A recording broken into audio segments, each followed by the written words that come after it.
on. Yeah, I'm here. Can you hear me? I will stop sharing this and give it to you, Amanda.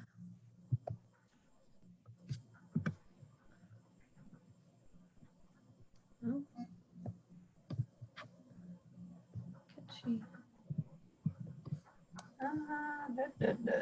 Sorry, I've apparently too many windows open. You're fine. It's not. Oh, here we go. There it is. Okay. Can you see that okay? Yes, we can see. All right. So thank you, Erica, for the introduction. As Erica said, today I'll be going over a little bit on some different forage species options and some of the different considerations when you're making decisions on what to plant or what to include in a pasture or a hayfield. So first and foremost, I'm not going to be talking about pasture management today, but I wanted to briefly mention that pasture management is still an important fundamental. If you are, grazing your pastures like you see in one of these pictures, and you'll notice that I included a variety of species because many different species are guilty of this. It's not exclusive to one or another. But if you're grazing your pastures really low, really close, really tightly, like you see in these images, what's going to happen is you're going to end up with something like this. There's really no forage species that's going to persist under a continually overgrazed system. So keep that in mind. There's no silver bullet. If there was, I probably wouldn't be here today. I might be out of a job and you wouldn't have to listen to me. So keep pasture management in the back of your mind. If you want really good pasture, it does require a little bit of effort and some good management principles. So with that, today we're going to be talking about some different forage species. As we know, forage types vary greatly. We have everything from cool season forages to warm season forages. We have our grasses, we have different legume options, we have perennial forages, we have annual forages, and this can make it kind of overwhelming when we're going to choose something to plant in a pasture or in a hayfield as well. So today we're going to talk a little bit about some of the different forages in these different categories. And we'll do first kind of an overview of some of the main principles behind these major groupings, and then we'll delve into kind of some of the specifics after that. So first, this may be a review for many of you, but of course, cool season forages thrive best in cooler or wetter climates.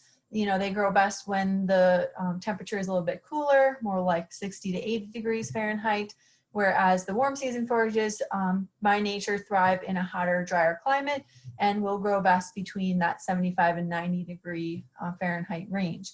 So because of this, most of the growth from our cool season forages happens in the spring and the fall, versus most of the growth from our warm season forages happens in the summer. And you can see there a few of the different types or species that fall into each of these categories and their subsequent growth curves. Here in Maryland, we kind of fall at on the northern side of what's referred to as the transition zone. So that basically means that we do have predominantly cool season forages here, but we do also have opportunities to grow some warm season forages because we are kind of in that transition zone and we can have a mix of different types. The next major category is grasses versus legumes. So grasses, we'll look in a minute at some examples of nutrient content between these types, but grasses tend to be a little bit lower in things like protein, calcium, a little bit lower in caloric value, a little bit higher in fiber compared to our legumes. As a result, legumes tend to have a little bit higher feed intake compared to grasses. We also know that legumes are capable of fixing nitrogen, which is an added benefit for having in a pasture mix. And then again, you can see a few of the species that are included in each of those categories listed at the bottom. So if we look at the quality of these different forage types, this chart just provides kind of an overview and a range of what you might expect to see for forage quality or forage nutritive value for some of these different forage types. Starting with cool season grasses or CSG on the left-hand side, warm season grasses or WSG in the middle, and legumes on the right-hand side. And you can see I've listed a number of different nutrient values, but I just wanted to go over some of kind of the general trends that we can see between these different types of forages. So first, TDN or total digestible nutrients. Legumes tend to be a little bit higher in total digestible nutrients. They have a little bit higher energy content usually compared to our grass forages. If we look at CP or crude protein, our legumes tend to be a little bit higher in crude protein. So alfalfa, clover, those usually have a little bit higher crude protein concentration. Our warm season grasses usually have a little bit lower crude protein concentration, and the cool season grasses generally fall kind of in the middle of that spectrum. When it comes to some of the fiber values, like nutrient-detergent fiber or NDF, legumes again tend to be a little bit lower in total fiber concentration. Warm season grasses tend to be a little bit higher in total fiber concentration, and cool season grasses usually fall somewhere in the middle. Legumes, as I mentioned, also have a little bit higher concentration of some of our essential vitamins or minerals, like calcium as an example. And then if we look at RFV or relative feed value, kind of a measure of the overall quality of these forages, legumes usually tend to be a little bit higher in overall quality or RFV. Warm season grasses usually tend to be the lowest overall quality or RFV, and cool season grasses again tend to fall in the middle. I will say that while these are all trends, there's obviously a lot of variation in between our different forages. Today we are going to focus the most on our cool season grasses because that is predominantly what is kind of the foundation or the staple of forages in our area. And also cool season grasses make up the bulk of what is planted at the forage demonstration plots at the mill, which you might be getting a chance to go and see today through video or photos or at another time in person. So we're going to focus mostly on our cool season grasses today. I did want to mention maturity just for two reasons. One, because we know that maturity is the greatest determinant of nutritional value. So, even within those different categories, the range of quality will depend greatly on maturity. As forages are smaller, more vegetative, they usually have a higher concentration of leaves and a lower concentration of stems. So they are higher in energy, higher in protein, higher in overall forage quality. And then as those forages get a little bit more mature and move up the maturity spectrum, they get a little bit more stemmy, a little bit more fibrous, and a little bit lower in overall forage quality. The other reason I wanted to mention this, we'll come to in a little while, but there are some forages where you can buy species or types or varieties that are different maturity levels. So like an early maturing variety, a late maturing variety, etc. And we'll talk about that a little bit when we get to some more of our specifics, but I just wanted to get this maturity spectrum and trade-off on everybody's mind at first. All right, so even within, say for example, our cool season grasses, there are differences in the growth characteristics of our forages. So we can have cool season grasses that are more of a bunch grass growth characteristic, and we can have cool season grasses that are more of a sod forming grass. What this means is a bunch grass has more of a tufted growth habit, like you see in the picture on the bottom left corner. These forages don't necessarily spread as much into any of the bare spots. You can see that that clump of grass is high producing clump, but it's not really spreading into that bare area around it. These bunch grasses grow, really tall, really high, really bushy, so they're typically higher yielding, but they don't often tolerate closer grazing, which is an important characteristic to keep in mind when we're choosing forages to include in a pasture or a hayfield. On the flip side of the spectrum, we have some species that are sod forming grasses. So these species have a little bit more of a lateral growth habit. They can often spread or fill in some of those bare spots. And this is accomplished through things like rhizomes, which spread below the soil surface, stolons, which spread above the soil surface. But because these are a little bit lower growing and more spreading or laterally growing, they're usually a little bit lower yielding. But then they can also, on the flip side, tolerate a little bit of closer grazing because they have that capability to spread and fill into some new areas. So for each of the species that we're going to talk about today, we will determine if it's a bunch grass or a sod-forming grass. And it's important to keep this in mind when we're making these species selection decisions. So here's a list of some of the major cool season grass forages. At the top, you'll see the perennials, and at the bottom, you'll see a few options of cool season annual grasses.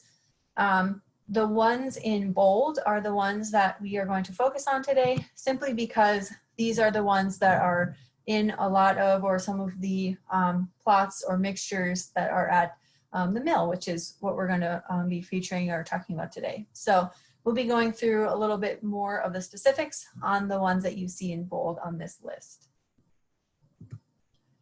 So start off with orchard grass.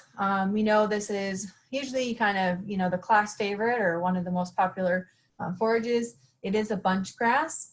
One of the unique things about orchard grass, it has a very distinctive seed head, which you can see in the picture on the bottom left side. And it also, another, little tip for orchard grass identification, usually has more of a flattened leaf sheath or a flattened stem. So it will be kind of flattened instead of round or rolled. If you try to roll it between your fingers, you can feel kind of that flattened edge on it. Some of the positives that go along with orchard grass are it's a really productive forage species. It's very palatable. Livestock usually like it. It can be very high in quality. If it has adequate soil fertility and moisture, it can have really good regrowth and continue to regrow well through the grazing season.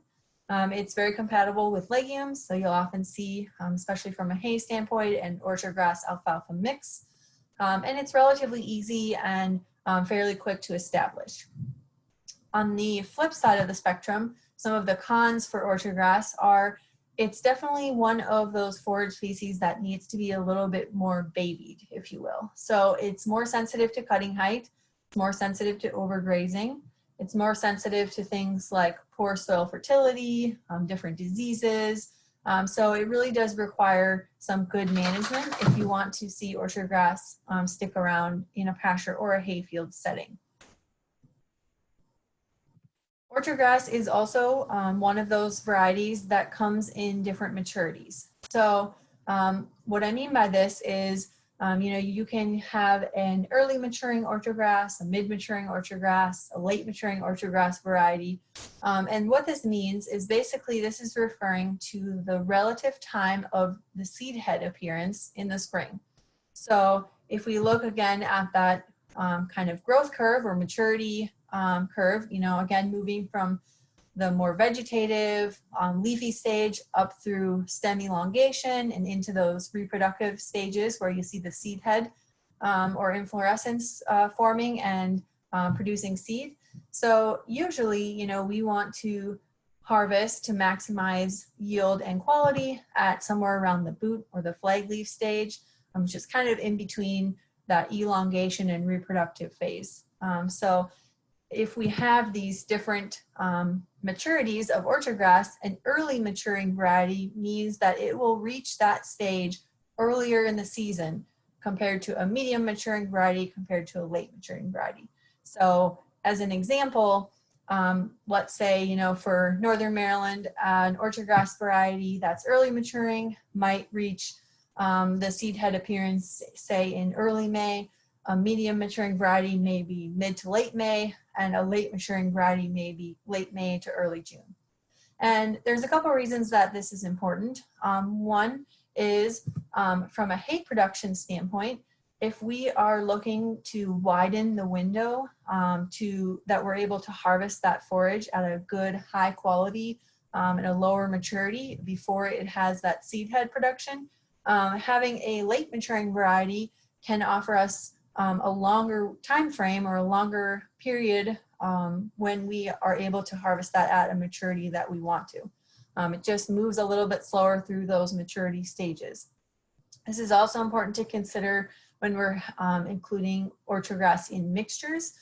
Say, for example, you have an orchard grass alfalfa mix that you're trying to plant together. You don't want that orchard grass to be beyond its ideal stage of harvest maturity, while the alfalfa is still not quite to the right stage of maturity. So you really want kind of those different maturity levels to match up with each other so that your orchard grass and your alfalfa are hitting the ideal stage for harvest at the same time. So that's why some of our different forages, especially orchard grass, come in some of these different maturity ranges. So just another thing to consider when we're thinking about variety selection. Next we have Timothy. Timothy is also a bunch grass. One of the kind of key or identifying characteristics of Timothy is that kind of cylindrical looking seed head that you see on the slide. Timothy also has this kind of bulb-like structure called a corm, which is at the base of the stem. You can see it kind of looks like the stem is kind of flattened and widening into like a little bulb right at the base. This is just called a corm, and it's basically a place that the plant stores energy, but it's something that's unique to Timothy as a forage. Some of the pros for Timothy are that it is also very palatable, good quality. It is relatively quick to establish, and it usually has a good production in that first cut or that initial spring yield. Some of the downsides to Timothy are that it usually has less regrowth after that initial cut or that initial harvest. It doesn't grow very well under hot or dry conditions. It is usually one of our less competitive forage species. It tends to be a little bit shorter lived, and it has a shallow root system, so it's easily weakened by frequent grazing, frequent cutting, really hot or dry conditions, drought, etc. Those things can make Timothy a little bit shorter lived. So usually because of the that susceptibility to overgrazing and dry conditions, it's oftentimes better suited from a hay production standpoint. Kentucky bluegrass is actually a sod forming grass. So it's a sod former that can spread via rhizomes that spread below the soil surface. So because of this, it's usually a little bit shorter and lower growing. It does have really fine kind of narrow leaves. You can see a picture of the seed head there. And also one of the major identifying characteristics for bluegrass is the shape of the leaf tip. They refer to it as kind of a boat-shaped leaf tip. That can be one of the ways to identify that it is actually Kentucky bluegrass. Some of the pros for Kentucky bluegrass are it is another palatable forage species. It is very good quality. Those sod forming characteristics can be a definite positive in helping to fill in some of those areas and make a good dense sod that will withstand hoof traffic. It is a little bit more tolerant of closer or more frequent grazing because it is a sod former and has that ability to spread and fill into those areas. On the negative side, because it's lower growing, it's not as productive and it's not as high yielding. So it won't be one of our more productive species, and it also tends to go dormant during hot or dry periods. So oftentimes we see Kentucky bluegrass included in a mixture in a small amount just to help fill in the sod a little bit and help with that sod forming characteristics, even though it is a little bit less productive. All right, next we have tall fescue. This is also a bunch grass, but tall fescue has some capability to spread. It can produce some short rhizomes that help it spread a little bit into other areas. Some of the pros with tall fescue are that it is very deep rooted. It's very long lived, very persistent, very hardy. It's pretty tolerant of traffic and closer grazing. It is one of the most adaptable to a range of different soil or climate conditions. So, it can tolerate more drought. It can tolerate more poorly drained soils. It can tolerate a little bit lower soil fertility. It is high yielding, and it does have kind of that good seasonal yield distribution. So it is fairly consistent with production throughout the year. And it's really our best forage option when it comes to stockpiling. Stockpiling forages to graze more in the winter months. Fescue can be a really good option for that. On the con side, it tends to be a little bit less palatable and not as high in quality. And then of course, you've probably heard there are some types of tall fescue that have the toxic endophyte. So for anybody who's not familiar with those different fescue types, I just wanted to kind of briefly touch on those so that you're aware what the different types of tall fescue mean. So basically the old or kind of traditional old school fescue is the endophyte infected type of tall fescue. This is the toxic one. K31 is probably the variety that you've seen in stores or heard about before.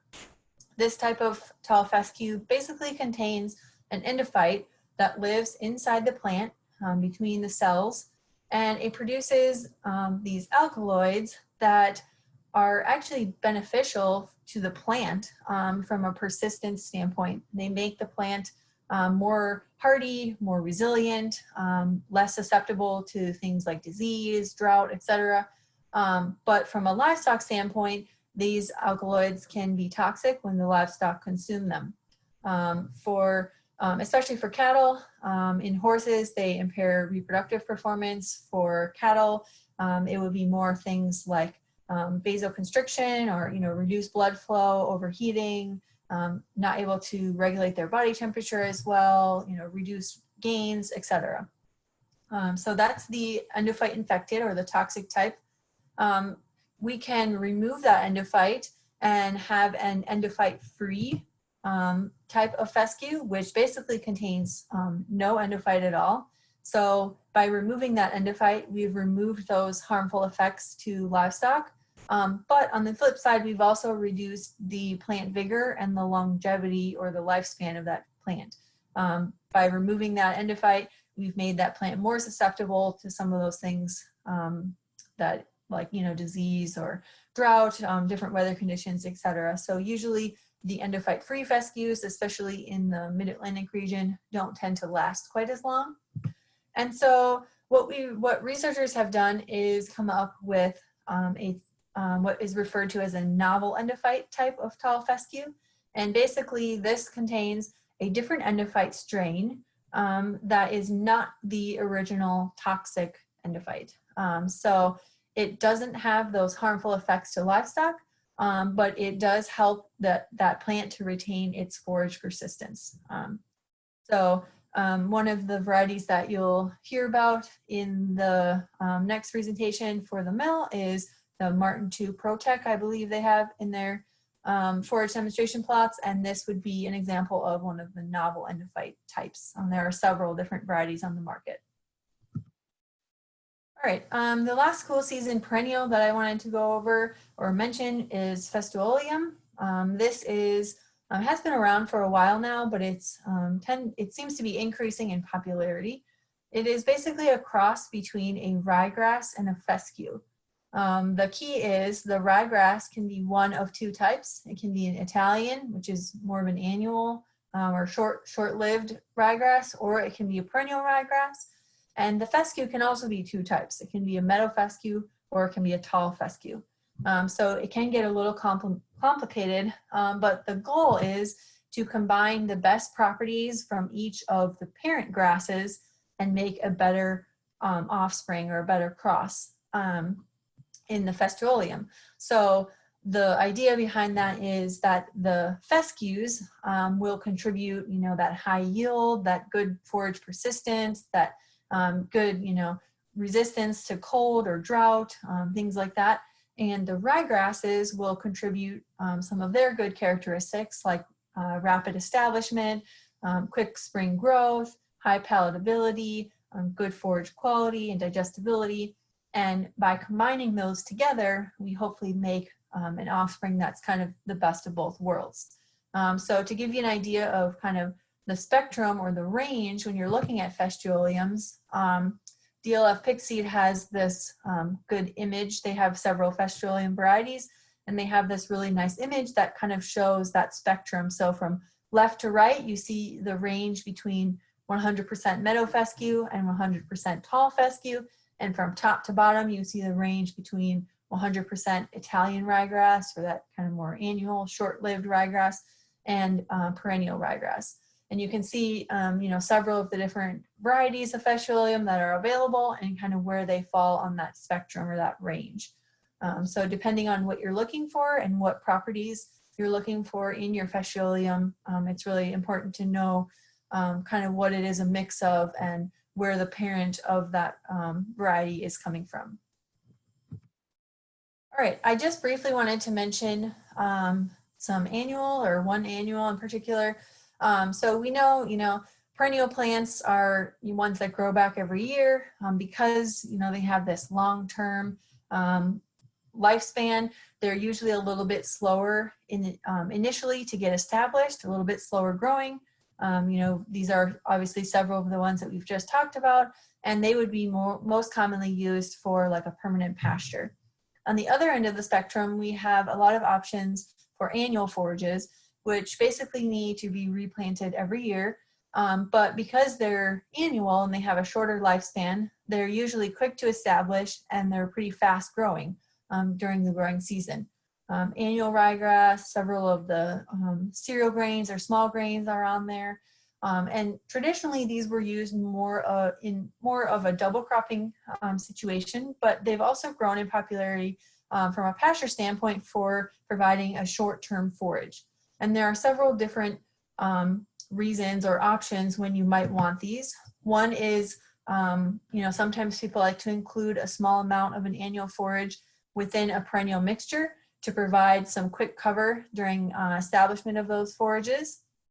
Another might be doing a couple of rotations with some annual forages to help with pasture renovation efforts, to do things like help get weeds under control, help build some soil health, alleviate compaction, kind of do a few different cycles with annual forages before planting back into a perennial forage pasture. And then another is using annual forages to kind of extend the grazing season a little bit earlier in the year, a little bit later in the year. So if you look, here is kind of your traditional perennial cool season grass growth curve, with that spring growth and that fall growth. Annual forages, like our cool season ones, like ryegrass, we can use to graze a little bit earlier in the spring, a little bit later in the fall. Or on the flip side, there are warm season annuals that we can use to help supplement that summer slump or that lag in growth during the summertime. So these are just some different uses for annuals that are kind of becoming more popular.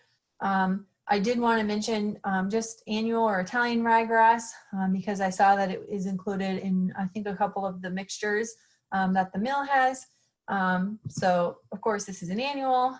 Some of the pros are ryegrass is very palatable, good quality.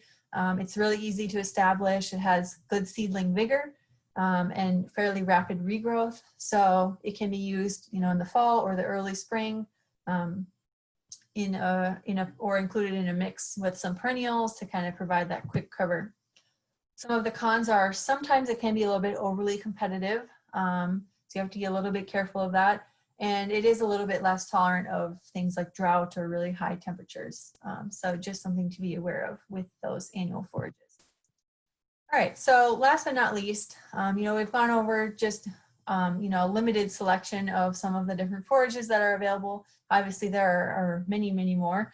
It would take me a whole day to cover all of them. But when we're thinking about selection, we really want to match the plants that we're choosing to our soil and our site characteristics. So, things like soil type, soil drainage, moisture holding capacity, fertility, pH, etc. Something like an orchard grass is not going to do very well if we have, poorly drained soils that are really wet for a large period of the year and really low fertility, low pH. In that case, something like a fescue would be much more of a practical option. So that's an important consideration. We also need to match the plants to their intended use. You know, we've talked a little bit about things like hay versus pasture, permanent pasture versus more of a temporary or short-term pasture, the different times of year, our different management systems. Those are all really important considerations. And then finally, we really need to match our forages or our plants to the requirements of our livestock. We know that livestock have a large range in their requirements based on things like species, class, number, age, etc. So, you know, if you look at the spectrum, something that is an appropriate relative forage quality for, say, a dry cow, an idle horse, you know, those, you know, two little backyard mini horses that are plump and happy, they really don't need a really high forage. They found it. As we move up the spectrum, something, a lactating beef cow, a really hardworking horse needs something that's a little bit higher forage quality. And then, of course, you know, things like stocker cattle, you know, lactating dairy cows, those will need the highest quality forages that we can provide. So keep that in mind when we're making our selection decisions. So what should I plant? Consider all those different characteristics: soil, land, management, animal needs. Choose an appropriate base forage, or a couple, if you prefer that. Include a mix of forage types. This can be, you know, including a grass with a legume, including a few different types of grasses, including some with those different growth characteristics, like a bunch grass with a sod grass, etc.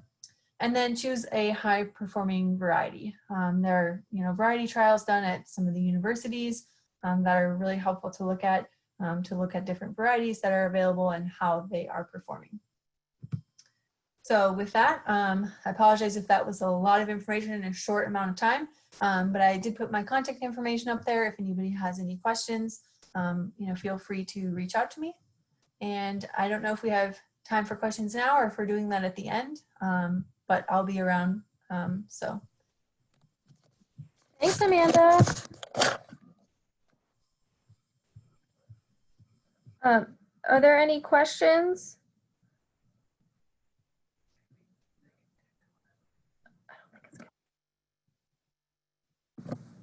Stop sharing my screen so whoever is next. Well, great. So next we have Henry Holloway, Dave Boniface, and April Cooper. You guys can share your screen with your slides.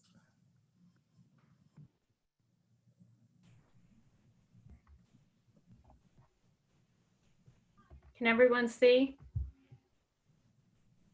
Hello, everybody.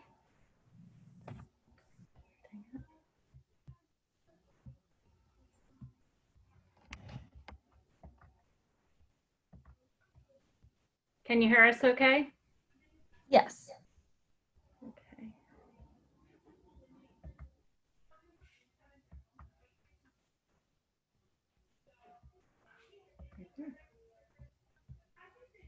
Can you see okay? Yep. Okay, great. Today we have with us Henry Holloway, the owner of the mill. Dave Boniface couldn't make it today. He will be there next week when we have a plot walk out at the forage plot, which everyone is invited to. So I'll turn things over to Henry now. So in October of 19, October of 18, we planted a forage plot at Clear Meadow Farm at 3134 Troyer Road, Whitehall, Maryland. The purpose of that was so that we could watch a number of different cool season grasses that were planted and how they performed, how they established, how they came out of the winter and the early spring growth versus late spring growth versus over the summer. And you can see on this screen the different varieties that we used. Dr. Grev mentioned a number of them. If you look at the top, Martin II Protec is a novel endophyte tall fescue. The Kentucky Bluegrass is a forage variety named Balin. We have Foytan festaoleum. The Grass Hanser 300 is a mixture of perennial ryegrass type festaoleums. The Grass Hanser 100 are annual ryegrasses. We have 3 pasture mixes. Then we have 4 varieties of orchard grass and 3 varieties of timothy. We'll start out with the orchard grass. As Dr. Grev mentioned, this is certainly one of the class favorites. We put 4 varieties out. They're all DLF varieties. You can Google DLF seed and you can find they have a terrific forage program. The top 4 varieties are what we would consider improved varieties. Echelon is a very late maturing variety. Innovale would be a somewhat late variety, not as late as Echelon. Olathe is a very early maturing variety, and then Amba is a medium maturity.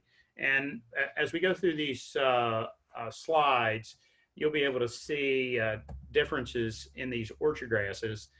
This would be the Echelon. These pictures were taken just last week at our crop showcase. And you can see the density and the leaf texture of this particular variety at Clear Meadow Farm.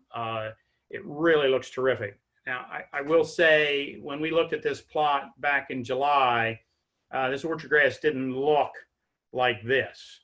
It didn't have this color. It certainly didn't have this growth. We started getting rain at the beginning of August.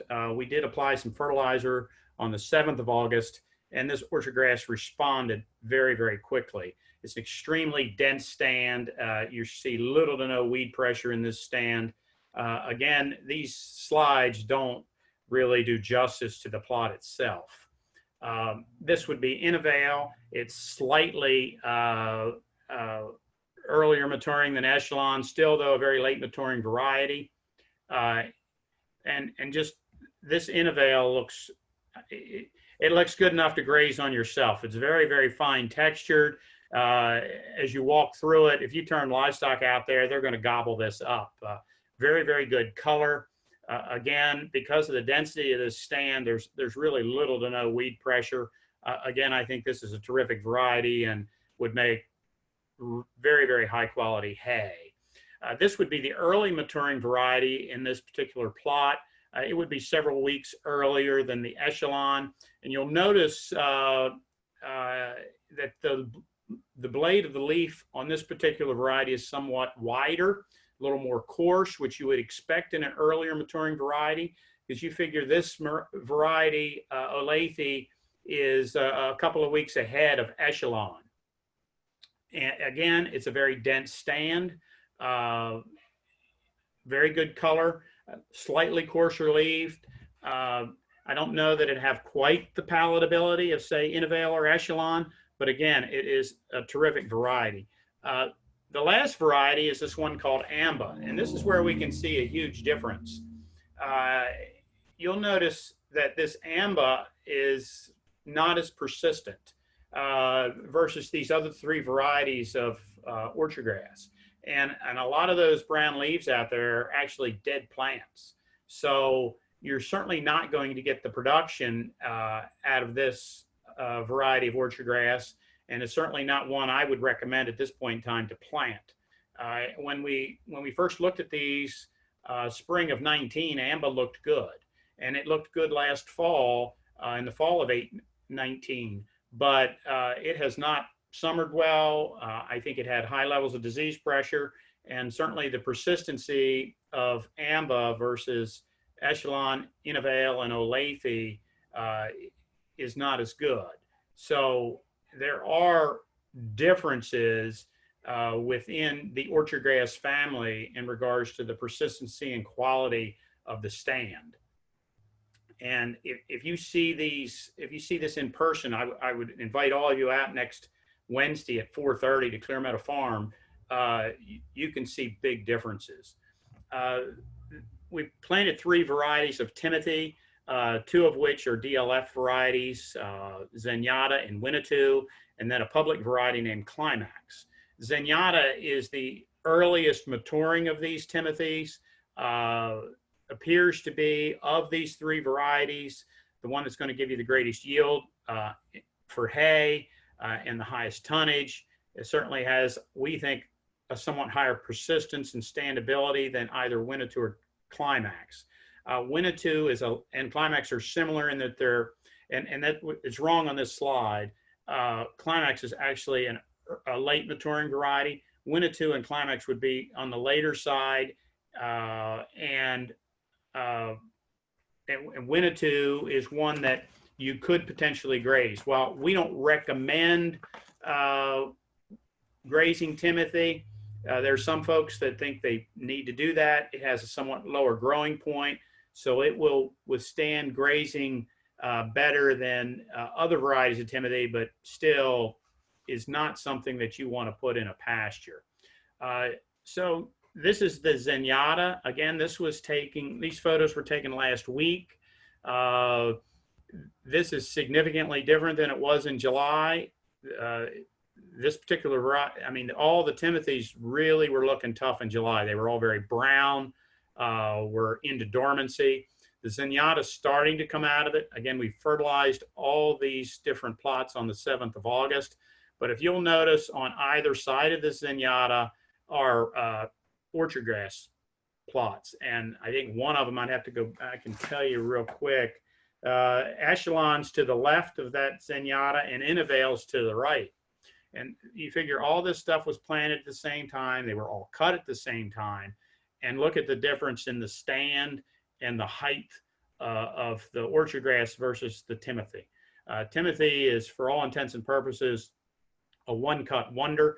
You're going to get a very good first cutting, and then you'll be lucky if you get a second cutting. Again, a close-up picture of the Zenyatta. You see a lot of bare spots in that field. It stands not coming back real quick. The fact that you have bare spots and you see the soil there, that's a prime place for weeds to start coming. And you're going to have to stay after a Timothy field with herbicides to keep broadleaf weeds out. This is the Winnetou. It's not quite as green as the Zenyatta. The stand's not quite as good. Again, you've got orchard grass on either side of this, Innovale to the left, Olathe to the right. You can tell that the orchard grass is outperforming this Timothy. Again, we don't recommend that you plant Timothy in any type of grazing system, and I'm not so sure you can even afford to plant it in a hay crop. And the Climax would be the third one. This is a public variety. And you'll notice, you'll even see less persistency here, more dead plants. Definitely has not recovered from the summer heat and drought stress. To the left is Olathe orchard grass, and you can just see the difference in this particular slide in the performance of the orchard grass versus the Timothy. We have Martin 2 Protect Tall Fescue. Dr. Grev talked about this being a novel endophyte tall fescue. It would not have any of the alkaloid toxins. It is a very tough, durable, resistant grass. It is extremely drought and insect tolerant. It does have higher palatability than, say, your toxic fescues. However, not the palatability of an orchard grass or festaolium. That's one reason why, ideally, if you're going to plant tall fescue, you plant a novel endophyte tall fescue, and you use that as the sole grass out there in the pasture field. Lots of times when you mix tall fescue with, say, orchard grass or a festaolium, the livestock are going to graze down the orchard grass and festaolium first, may not graze it evenly, could potentially hurt the long-term production. If you just plant the tall fescue, they eat it just fine. They're going to perform well on it. We do have Foitan festaolium in this plot. It's a relatively new product on the marketplace, particularly in our area. We really like, historically, we really like the fact that tall fescue is tough, durable, and has got terrific persistency. We just would like to improve the palatability and forage quality. And we think these festaoliums can potentially do that. The Foitan variety is a bit more like a tall fescue, has the appearance and growth habit of a tall fescue, with the advantage of higher quality forage coming from its perennial ryegrass parent. and based on DLF information, the persistency is very good. But we wanted to plant this stuff for ourselves. So this is the Martin II Protect, and this is by far and away the high performing grass of all the products that we have in this particular plot. It's definitely handled the drought stress and heat during the summer better than any of the other grasses. You can tell how thick and dense it is. When we walked through this last week in a pasture walk at our crop showcase, you got to be careful that you don't get your shoe hung up in the grass because it'll take you down. It's extremely dense. You can see these plants laying over on top of themselves. Tremendous performance. You can't find any weeds out there. Just a very, very dense sod. Extremely high production here. You know, even back in July, while it didn't have this color, it was still something that you could have been grazing livestock on, and they would have been getting plenty of nutritional value out of it. This is by far and away the most drought and heat tolerant of all the grasses that we planted in this particular plot. This is the Foitan festiolium. Now, I might flip back and forth here a little bit. Remember, the Foitan is a cross between a tall fescue and a perennial ryegrass. The Foitan favors the tall fescue genetics, but you'll notice that this Foitan is a much finer bladed leaf. I'll back up a little bit. Here's the Foitan, and look right there against that post, and then look at the tall fescue. This is the Martin II Protect. It has a lot coarser bladed leaf. And back to the Foitan, that perennial ryegrass parent gives that finer textured leaf and improved forage quality to this particular festiolium. And the tall fescue is giving it longevity. So while I still would say the Martin II Protect tall fescue handled the drought stress of summer better than the Foitan, it was close. This was the second best grass in this plot in regards to handling heat and drought stress in July. And as soon as we got some moisture and put that fertilizer application on it on the 7th of August, this Foitan really came on. It's extremely dense and thick. If you look farther out into that plot, this looks like a very, very promising product, and something that I'm going to plant at home. We do use this in our pasture mixes, and you kind of need to come look at it to really see the difference in leaf texture and density of this stand. We did take one spot and planted a forage variety of Kentucky bluegrass named Balin. For years, many professors such as Dr. Grev have recommended putting a small percentage of bluegrass in a pasture mix. And as Dr. Grev mentioned earlier, bluegrass is one seed, many plants. It spreads through rhizomes. Those rhizomes seek out areas of lesser competition. So if you think back at the beginning of my program, we planted this on the 2nd of October in 2018. Bluegrass takes about 3 weeks to germinate. When we went and looked at this plot in February, we had very few bluegrass plants. We looked at it at the beginning of April. It didn't look much better. The stand did not look good even in the late spring in June of 2019. We seriously thought about reseeding it. We figured that we were a little late planting it. The seed didn't get the opportunity to germinate prior to winter. We got into that summer. We got some drought and heat stress. The bluegrass just even wasn't itself coming into the fall of 19.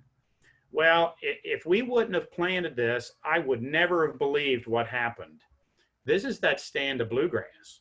And I know Dr. Grev saw this bluegrass over a year ago, and this stand had many bare spots in it. It looked a lot more like those Timothy slides I showed you. It has definitely spread through rhizomes. It has this is a very, very dense stand. And this is the bluegrass. Now you'll see a couple tall fescue plants out there that are rogue plants, but we definitely think it is worthwhile planting Kentucky bluegrass with pasture mix, because we think it will help densen your sod over time. And if you can keep that sod dense, you can reduce weed pressure. And wherever you've got a bare spot in the field, that's an opportunity for a weed to develop. And that's a spot where you don't have forage production. And we want to try to generate additional forage production. While Kentucky bluegrass will not provide the tons of forage, it is high quality and it will densen that sod over time. And we think it's a terrific idea to consider planting it along with your bunch grasses, such as orchard grass or tall fescue or fescue.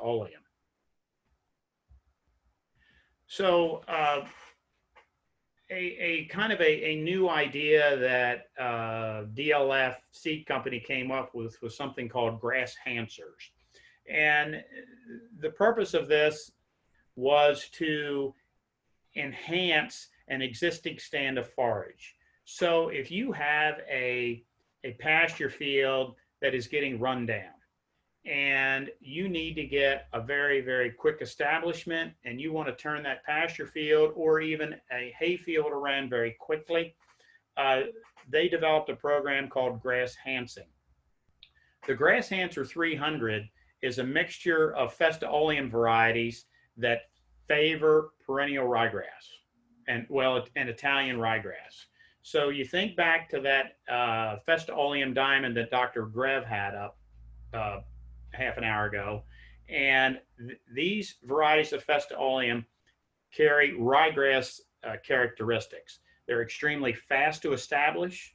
They are high yielding. They have high levels of digestibility. They perform extremely well in the spring. Do not handle the summer heat and drought very well, but will come back very quickly in the fall. They're more of a 3 to 4 year product. That constant drought stress and the fact that there is some perennial ryegrass genetics in there, they don't quite handle disease as well, will start taking plants out, and you're going to want to replace, like this particular variety called Grass Hancer 300 or mix called Grass Hancer 300, you're going to want to replace that in 3 to 4 years. But they do have an extremely aggressive growth habit for very high tonnage. This was one of the plot favorites in early spring, both of 2019 and 2020. Very dense, very fine bladed. I think terrific for grazing. I don't know that this is going to work in a dry hay system, because I think you're going to have a very difficult time getting it dry. If you're making wet forage, it'll work fine. But primarily in our situation, it'd be either for grazing or wet forage. Dr. Grev had talked a little bit about annual grasses. We have Grass Hancer 100 in our plot. This is a mixture of annual ryegrasses, both tetraploid and diploid. They are really fast germinating. If you put ryegrass down right now, it'll probably come up in 4 or 5 days, and it will look like a mature stand of grass within a month. It establishes very, very fast. So if you have a dry lot, if you have a sacrifice lot, or an area that your livestock have absolutely overgrazed and beaten down, you can plant Grass Hancer 100 now or through the end of September, and you will get quality forage by the 1st of November that you can graze at least into late fall, early winter. And this product will come back extremely early in the spring. You'll get March grazing off this. Again, that depends a little bit on weather. But if we had a winter like we had last year, this Grass Hancer will provide grazing early March. And it gets big and tall fast. So you do need to be mowing it. You do need to graze it, because it'll go to head very, very quickly. When we go to look at the actual plot, this is the Grass Hancer 300. And you notice there in the background, you'll see a bunch of brown leaves, brown plants. It's just starting to come back from summer heat stress. You see some of these plants in the front that are a bit more green. This product will come on and look very, very good within the next couple of weeks. Again, I expect by next Wednesday, this Grass Answer 300 is going to be one of the better looking products in this plot. But back in July, you would have been somewhat ashamed of it because it was very brown. It was typical of a perennial ryegrass in that it does not like that heat stress, and it kind of goes into a bit of a dormancy. But it is really starting to green up. This is the Grass Answer 100, or well, this is still the Grass Answer 300. You do see some of the green coming through the brown. It's starting to come back versus this is the 100. So you look into the background and you're going to see more brown, more diseased plants. We kind of thought it was done because in July, it looked a bit like the Arizona desert. It was brown, the plants looked dead, they were dried up, but it's reseeded itself and you see a bunch of new plants coming. What we may do after the pasture walk next week is go ahead and reseed this again in Grass Answer 100. Because I do think that unless we've got enough coverage through the fact that it reseeded itself, it probably needs to be grass hanced again, because it's really meant for fall and spring production. It's a one and done thing. So you'll get, if you plant it in August, September, you're going to get grazing in the fall of the year and then the spring, and then it's over and done with. You can see that in this particular Grass Answer 100 slide where it's very brown, you see a lot of dead plants. If you were in the plot, you would see a lot of new young plants coming. It's a little harder to read through it, but there is definitely new growth coming. You can see in the lower right-hand side where some of those plants are starting to come up through the dead and diseased plants. So in our pasture mixes, we put several different varieties in them. Our Supreme Pasture Mix is 40% Foytan Festa Oleum, 30% Echelon Orchard Grass, 25% Hostin Festa Oleum, which is one of the perennial ryegrass type Festa Oleums. It really helps with establishment. And then we also put the Balin Kentucky Bluegrass in there to help for, long-term sod production and try to reduce weed pressure over time. Our Horse and Livestock Pasture Mix is a mixture of two varieties of orchard grass, Echelon and Olathe.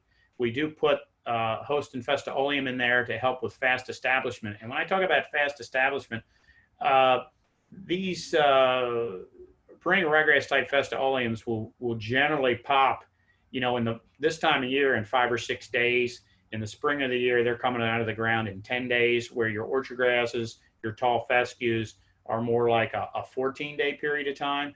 So you can get much faster establishment if you put one of these perennial ryegrass type Festa Oleums in the mix. And again, we're using Balin Kentucky Bluegrass in this particular blend to try to enhance sod quality. And then the third mix is 70% of the Foytan Festa Oleum, that's the tall fescue type Festa Oleum, 20% of the Hostin Festa Oleum, and we planted some McKinley annual ryegrass in there just in case folks wanted to even establish something more quickly. We may change this mix. We like it. It looks good in the plot. But after looking at what that Balin Kentucky Bluegrass did in this plot, we may be substituting the Balin Kentucky Bluegrass for that annual ryegrass, because we think with as dense and thick as that stand was versus when we first planted the Balin Kentucky Bluegrass, we think there's a lot of value there. So this is the Supreme Pasture Mix. Again, it's a mixture of primarily Festa Oleum and orchard grass. And you can see it's a very fine bladed, very dense stand. We got some very good yield data off of this particular product. This is the Horse and Livestock Pasture Mix, which is 80% orchard grass. And it's a mixture of the Olathe and the Echelon. The Olathe is the early maturing orchard grass. The Echelon's the later maturing orchard grass, to try to get a little spread in how the orchard grass comes in a pasture field. And then this is our, I'll back up one time. This is the horse and livestock mix, and you can see the fine textured leaves. Really looks like it's going to make a terrific pasture. And this is the Duragraze mix, which is 70% the Foytan tall fescue type Festa-oleum, and it's got a little bit of annual ryegrass in it, which is dyed, and then it would be 20% Hostin Festa-oleum.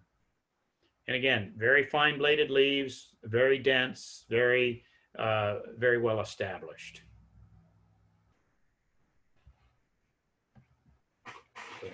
So we do have a forage book that I'd like to be able to share with you that you can go to our website, take a look at it. We don't have time today to give you the data as far as the tonnage yields on each of these strips in the forage plot or the nutrient profiles, but we do have them published in a book that we've loaded onto the website. So bear with me while I get to our website. Can everyone see this? Yes. Okay, so our website is themillstores.com. And if you come over to the department menu. April, actually, we just still see the PowerPoint that says themillstores.com. Okay. Let me see. You might have to hit share screen again, and it'll give you an option of which screen to share.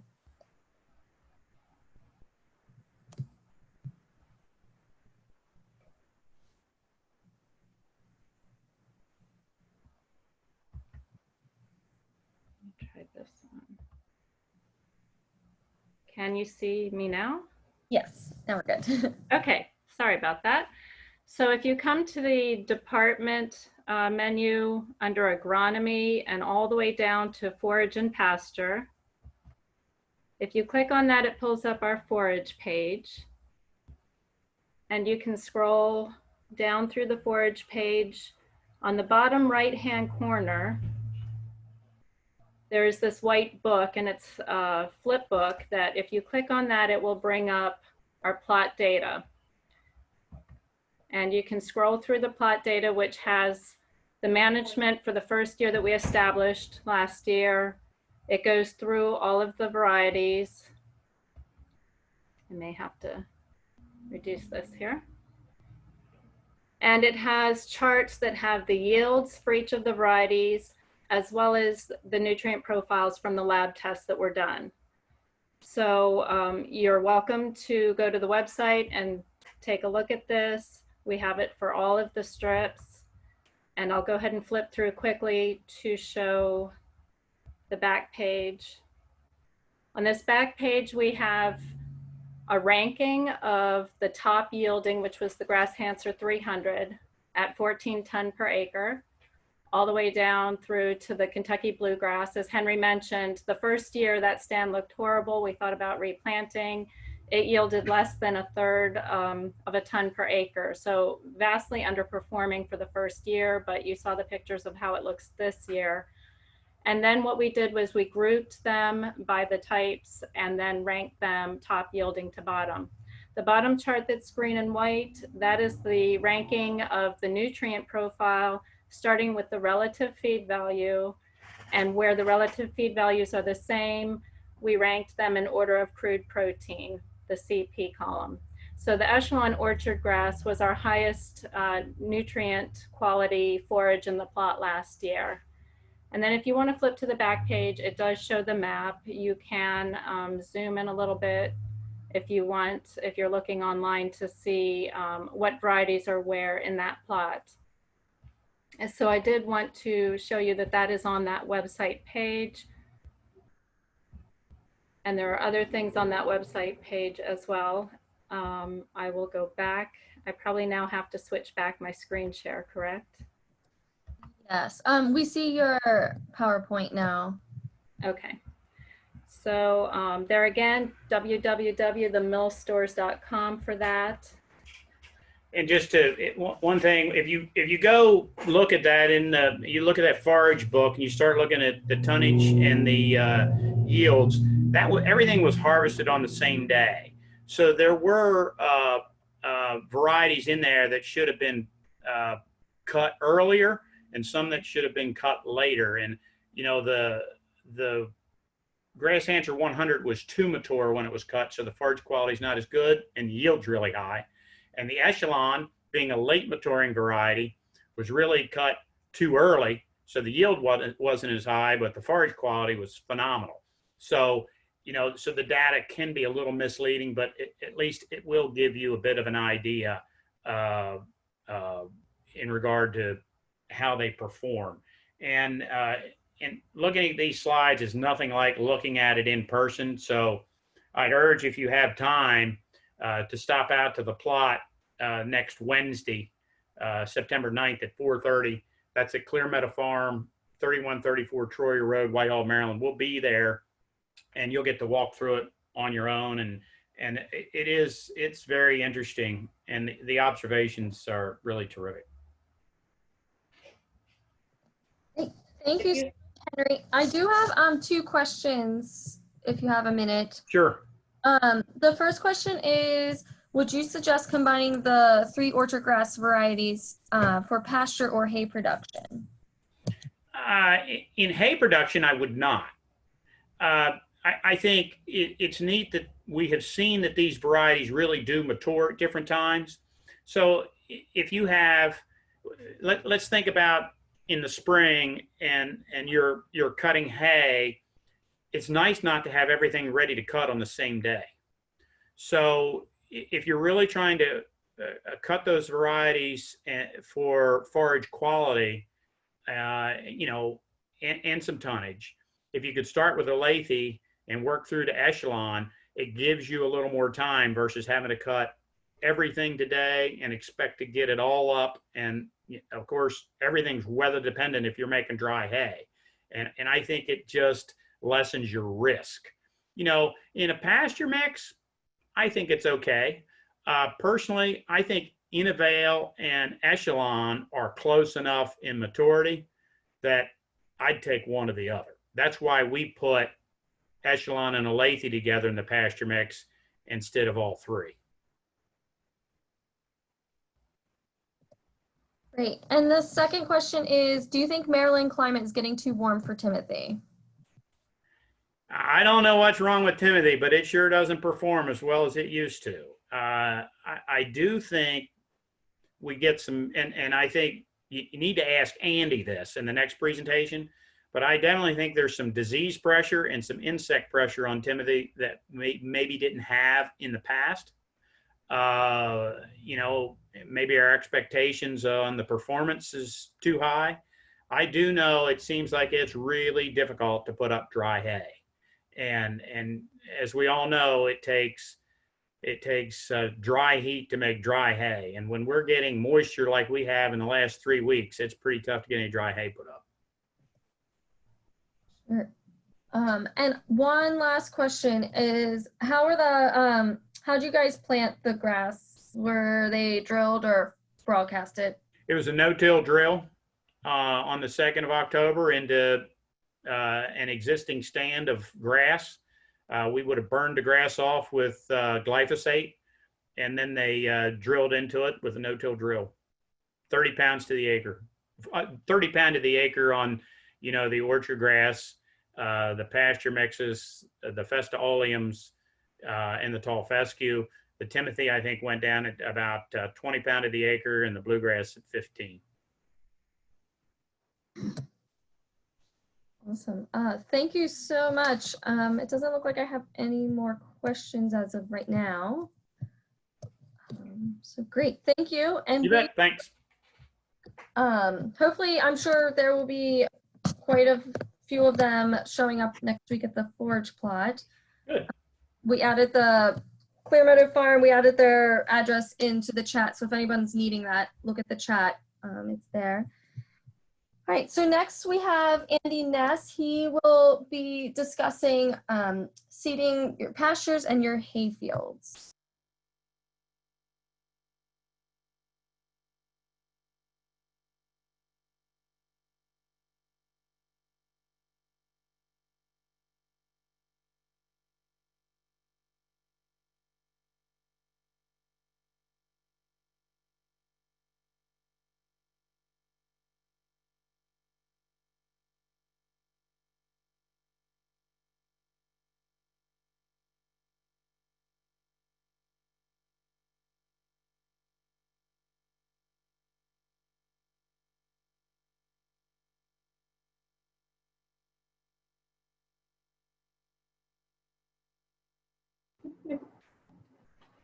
Okay, I think I finally got it figured out.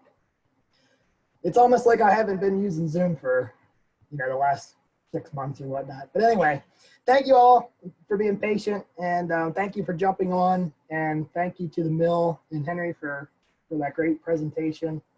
And if you guys have questions, again, just as a reminder, as we're going along, please put them in the chat box, and myself or folks from the mill or Amanda, we will field your questions again. So what I wanted to talk to you guys about in our remaining 20 minutes or so is just some major points to consider for seeding pastures or hay fields. We're in sort of the optimal window for doing that right now. So it's a good topic of discussion. So if you guys don't take anything away from my presentation, if you only take one thing away, this is what I want you to remember. And that's going to be preparation and planning. So seeding and renovating pastures or hay fields or forages is not something you do on a whim. If you want to have success, you really need to prepare.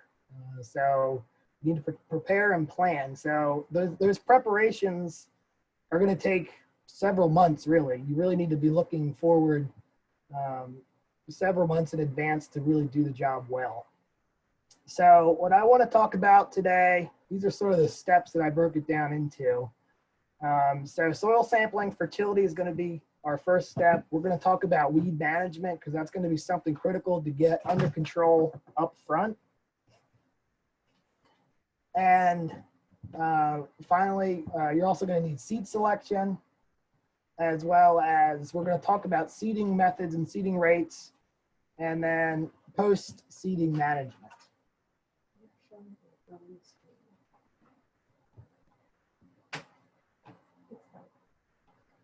So,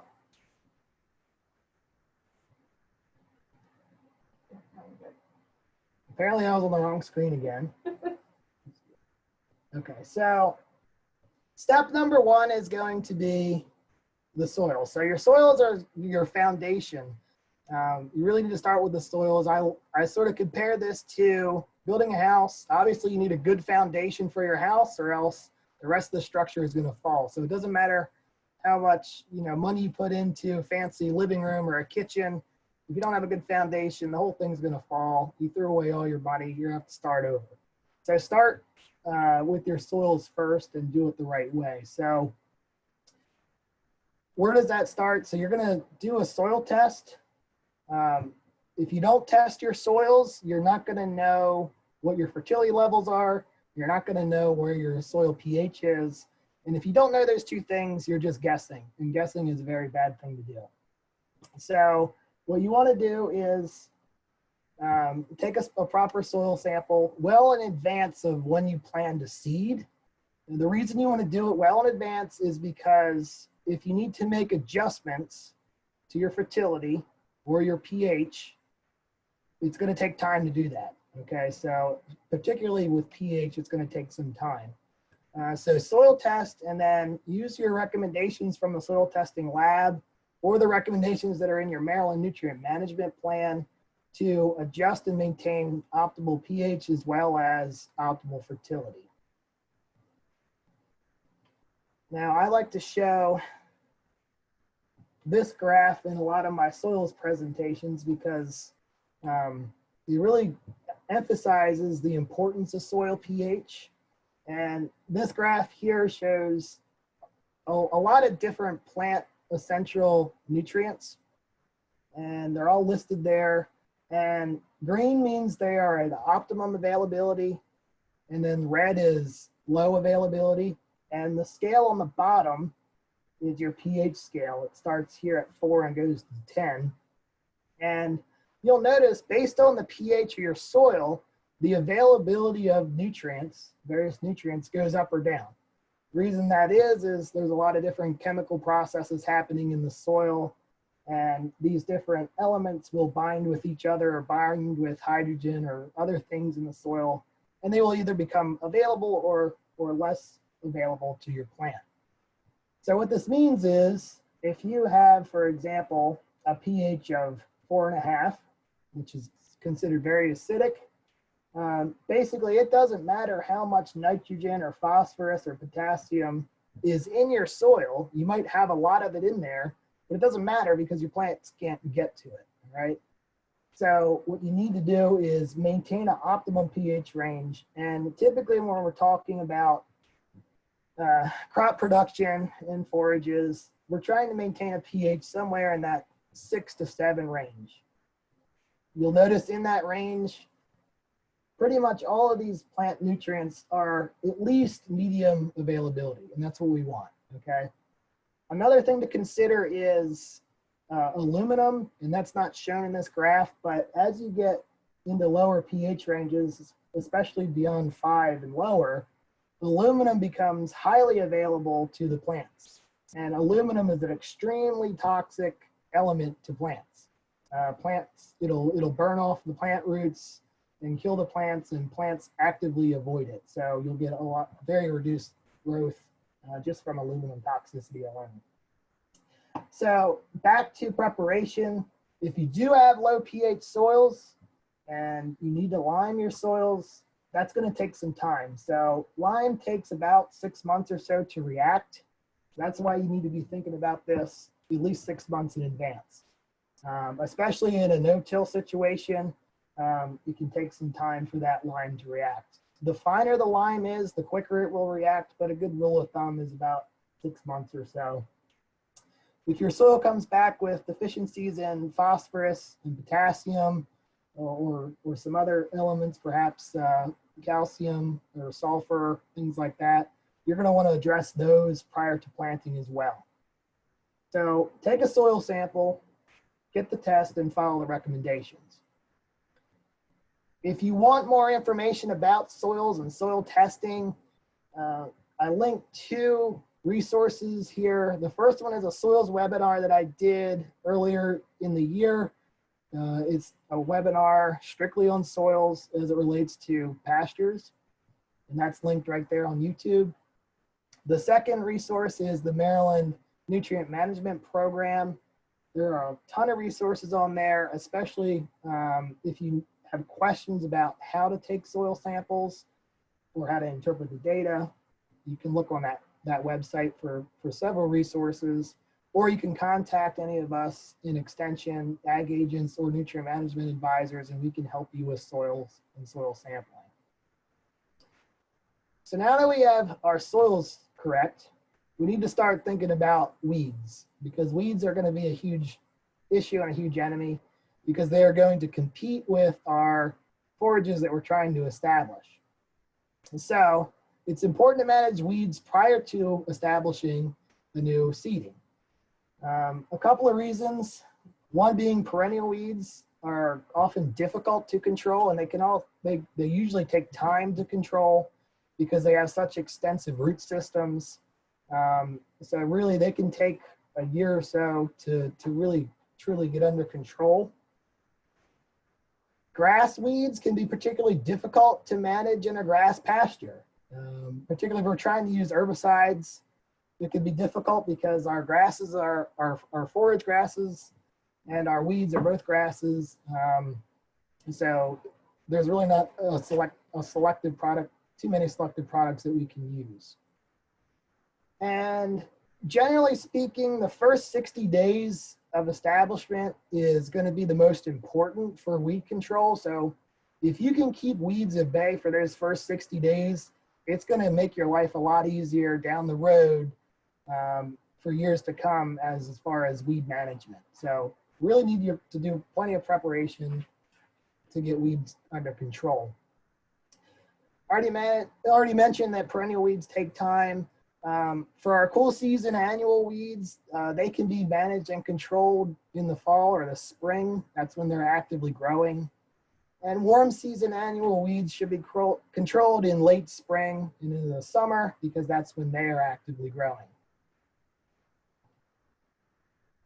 One thing to keep in mind is you don't want to see weedy plants going to seed. So one of your best tools in your toolbox for weed management and getting things ready for planting is going to be using your mower. So Don't let any weeds go to seed, or really even if it's an established pasture, you don't even want to have your established forages go to seed either, because of the forage quality goes down so much. So a mower is probably one of your biggest tools in your toolbox. If you're going to be seeding a new stand, and you want to weaken the existing stand that's there, so you can do that through close grazing or close mowing. So you can scalp the ground with the mower to reduce the vigor of the existing stand, and give your new seeding a chance to establish with minimal competition. Of course, you can also use herbicide application as a means of weed management. Prior to establishment, common herbicides would be to use a burn down application of either glyphosate or gramoxone, which is paraquat. That's going to control your emerged plants and burn them off, and give your seedlings a chance to establish with minimal competition. 2,4-D and dicamba type products are only effective on broadleaf weeds, but they can be effective to help manage some broadleaf perennials that can be difficult. For example, milkweed is one that we often see in pastures or hay fields. And finally, another method to manage weeds and prepare for seeding is going to be through tillage. So we can see here, completely inverting the soil is going to be a means of weed control. But keep in mind that leaving the soil like it is there on the left, where it's light and fluffy, that's not an ideal seed bed. It really needs to be firmed up a little bit. So if you're going to be doing tillage, it's a good idea to also have some sort of way to firm that seed bed. For example, the cultipacker picture there on the left can firm up that seed bed and make it fit for planting.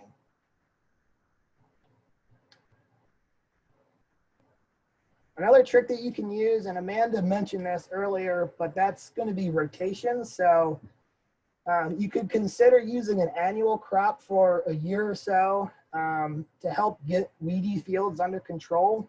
Generally, we have more options for weed control, particularly herbicides, and annual crops. So maybe put it into corn or soybeans, or even an annual type forage rotation for a year.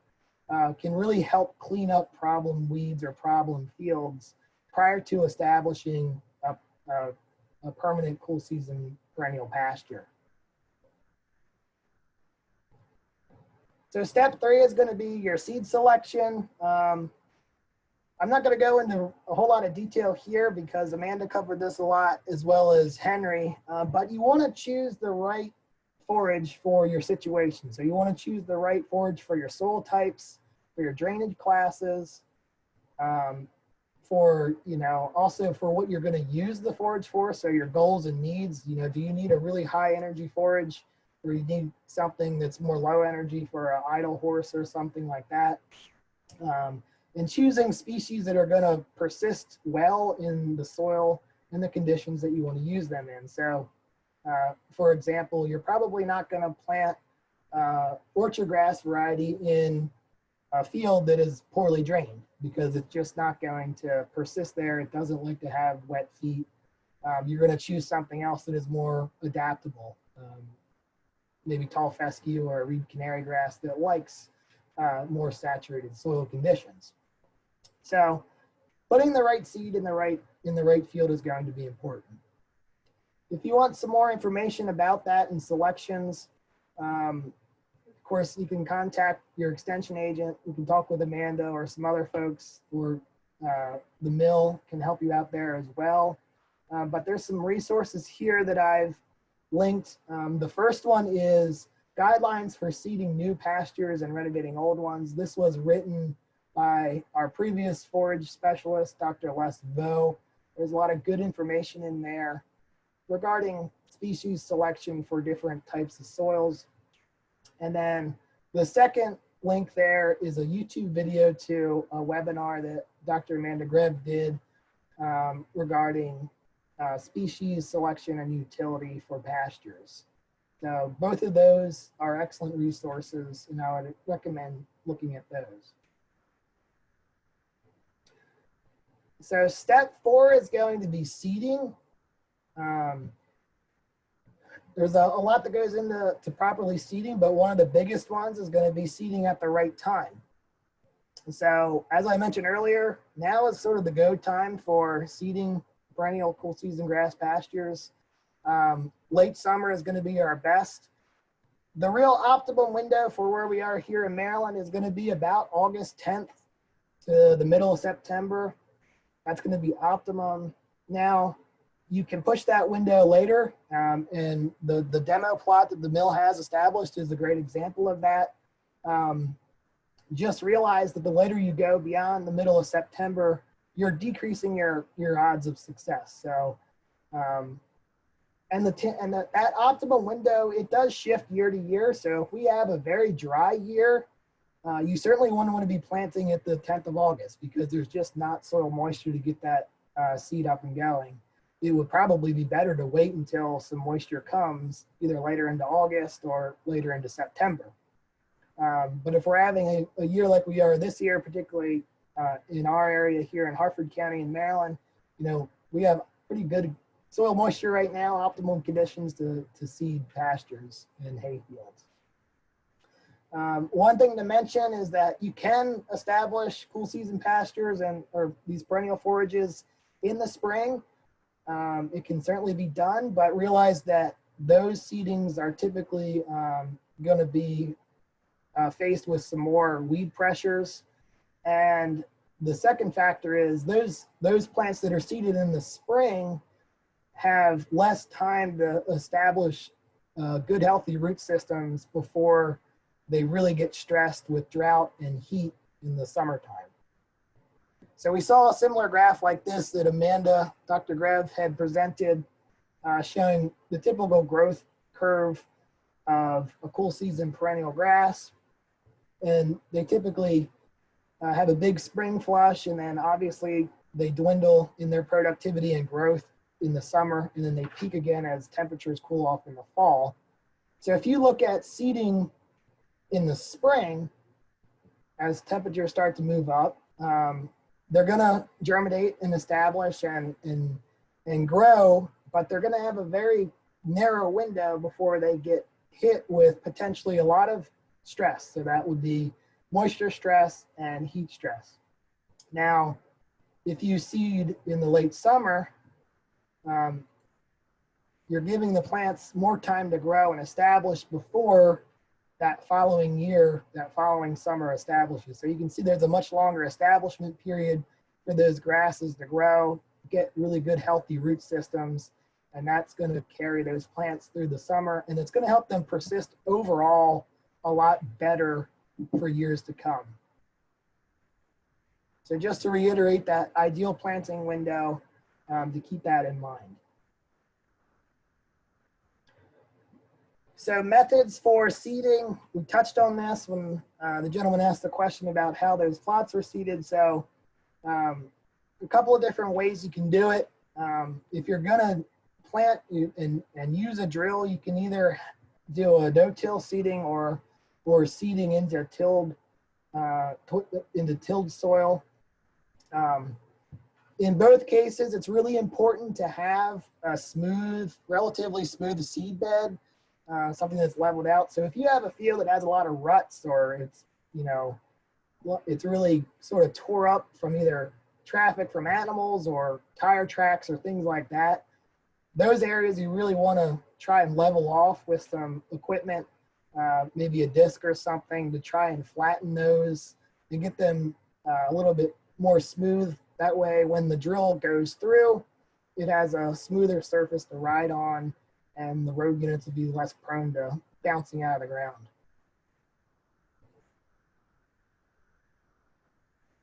Now, broadcast versus drill. Broadcasting can be done, but you generally get far better establishment with a drill. You increase your odds of success exponentially by using a drill. The reason being is you get a lot more seed to soil contact using a drill versus broadcast. Seeds that are broadcast into a tilled field like you see on the left, even after you broadcast those seeds, it's a good idea to run back over that with something like a cultipacker just to get more seed to soil contact and increase the number of seeds that germinate. Another thing to consider when you're seeding is to properly calibrate your equipment, whether you're using a drill or a spreader. It's easy to just guess and go with it, but you'd be surprised at how inaccurate you can be that way. So I really recommend calibrating them. A lot of our drills will come with with settings that will give you a starting point for a calibration, but it's not 100% precise or accurate. So it is a good idea to do your due diligence and calibrate your drill or your spreader. And if you need some resources or information on how to do a drill calibration, I posted this link here in our agronomy newsletter from May 2019 that explains proper grain drill calibrations. The reason you want to calibrate your drill is because a lot of these varieties between species will have different seed sizes, and that obviously is going to influence the number of seeds you're putting out and the amount. And even within the same species, there can be a lot of variation in the size of seed as well. So going along with that, with calibration, it's going to be using the proper seeding rate. You can talk with your agronomists, your folks that you're dealing with, or extension, or looking up resources to get some ideas about how much you should be seeding. Again, this is another fact sheet that was written by Dr. Les Veaux, Guidelines for Seeding Pastures. Again, this gives you some seeding rates and recommendations. They can be at least places to start as far as getting to an optimal seeding rate. Another thing that I want to mention is their proper seeding depth. It is very easy to plant these seeds, either grasses or legumes that are even smaller. It's really easy to plant them too deep. So part of your grain drill calibration is going to be making sure that you're not going too deep. In general, you want to be somewhere in that 1/4 inch range, maybe up to a 1/2 inch at the very most. And as you're going through and seeding, get out of the tractor, check and see your seeding depth, see how far you're going. Also, a rough estimate is you should actually see some seed on the top of the soil. So about 10% of the seed or so should actually be on the soil surface. That could be an indication that you're achieving the right planting depth. Another thing that I want to mention regarding seeding is if you're going to be using legumes, so maybe alfalfa or clovers or things like that, it's a good idea to inoculate those seeds from the start with the beneficial bacterium.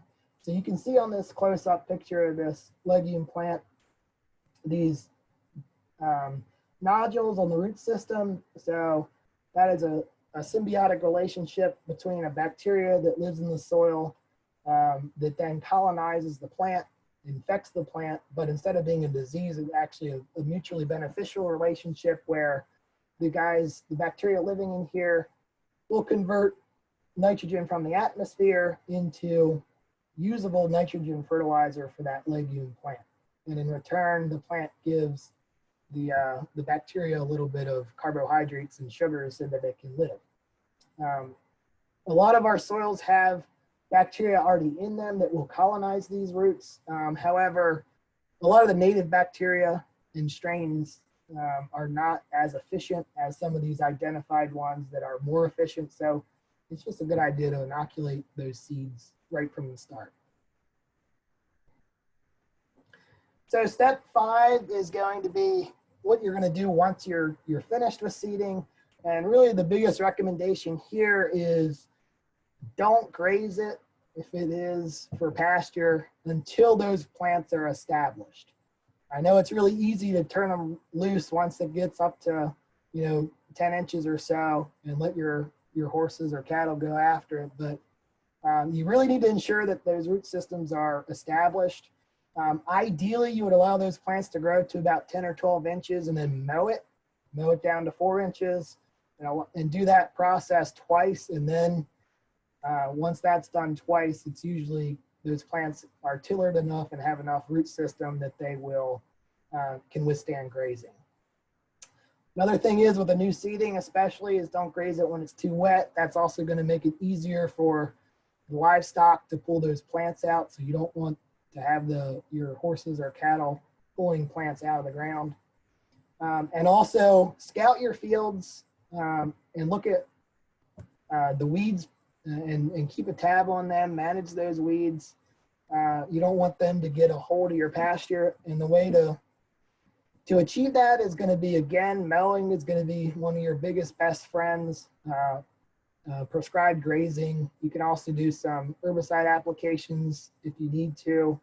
And also mechanical control. If they're just in little spots, you can get in there and nip it in the bud before it turns into a larger problem.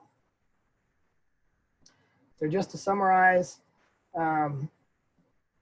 these are the steps here, but the main take-home point is going to be preparation and planning. So well in advance, do soil sampling, take a good soil sample, follow the recommendations from the lab or your nutrient management plan to adjust the fertility levels and the pH. Manage weeds early and often. Keep those stands clean, and that will help persistence in the future. You want to make sure you're using the right seed or the right species for what you're trying to do and for that soil type that you're trying to put it in. And you need to seed at the proper depth and the proper rate, and also at the proper time of year. And then managing weeds and using good practices, rotational grazing and prescribed grazing as that stand establishes and into the future, so that you get longevity out of your stand. Never graze or mow lower than 4 inches. And you should be well on your way to having a nice stand of grass pasture. So I went through that relatively quickly. I just wanted to touch on some main points there. As I mentioned, this session is being recorded, so we will send the link out after this program to everybody that attended. That way you could go back and look at it at your leisure. This is my contact information on the screen here. You can always call me or email me with questions at any time, and I'd be happy to help you. And one other plug that I will mention here is I would appreciate it if you went to this website listed in the upper left, and that is just a teaching evaluation that the university likes to get from its educators. You can choose my name and do a quick 1-minute evaluation on the teaching and the presentation you saw here today, as well as Dr. Grev that you heard earlier. So with that, I would like to remind everybody of the Mills Pasture and Forage Walk that will take place at Clear Meadow Farms next week. So that will be on September 9th at 4:30. Again, if you haven't been there, it's a really great opportunity to see all these different species and varieties next to each other, and it's a really striking comparison. So with that, I will take questions, or we will take questions if we have any more. So I do not see any questions right now in the chat box. Again, reach out to any of us at Extension if you have questions regarding this or anything. Also, if you have questions for the mill, they're also a great resource. If you want to get in touch with them, you can send an email to info@themillstores.com, and they would be happy to help you. And their website is also listed in the chat box as well, and we will follow up with an email to everybody afterwards. Also, in the follow-up email that we'll send to you guys will be a quick survey about this program. So let us know what you liked, didn't like, and let us know what you learned or didn't learn. That way we can optimize our programs moving forward. So I do see one question that did pop in. So let's see here. What is the best way to add some Kentucky bluegrass to existing orchard grass and tall fescue hayfield to help fill in the voids to compete against weeds? So the best way to do that would be to, it's still going to be using a grain drill. That's going to get the seed down into that sod and into the soil where it needs to germinate. Prior to doing that, I would graze it down or mow it down to allow for more sunlight and penetration to get down into that lower canopy. So down into that 4 inches, maybe even a little bit lower. So that's going to be your best. You could try to broadcast it, but it's, again, you don't get as great establishment that way. And you really do need to get more seed to soil contact. So a drill is still going to be your best bet.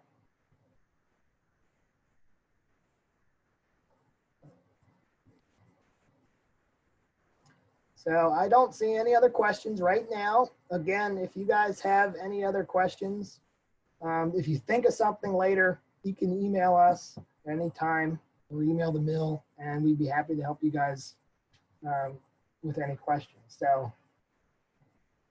thank you all for joining us, and we hope to see you guys at the demo plot next week.